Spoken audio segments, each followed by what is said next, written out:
কিন্তু আগুন কিভাবে জ্বালাতে হবে? একসাথে না? আমরা সবাই পারবেন একসাথে আগুন জ্বালাতে? চলো চলো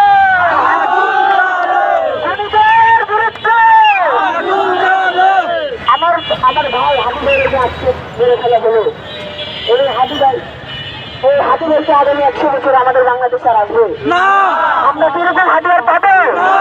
আমরা যুগে যুগে তাকে মিস করে যাবো না। এই হাবির যদি আজকে বিচার আমরা আদায় না করতে পারি, তাহলে কি আগামীতে কোনো হাবি জন্ম নেবে এই দেশে? আসলে কি করতে হবে? হাবি হত্যার বিচার আদায় করে রাজপথ ছাড়তে হবে। পারবো না? ইনশাআল্লাহ পারবো আমরা।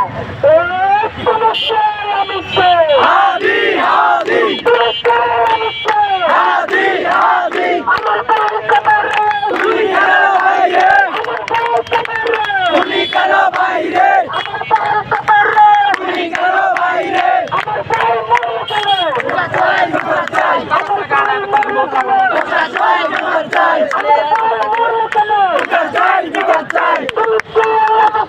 হাবি হাবি, হাবি হাবি, হাবি ভাই মরে গিয়েছে, তাই বলে কি আমরা ভারতের দাসত্ব মেনে নেবো?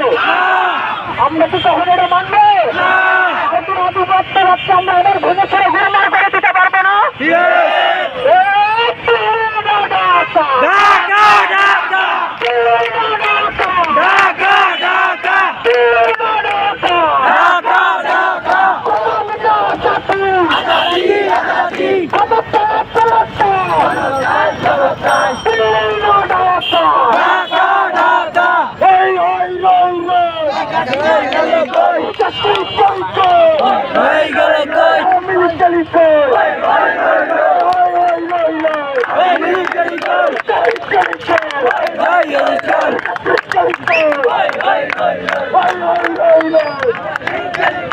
আজকের কর্মসূচি আমরা এখানে শেষ করছি। ধন্যবাদ।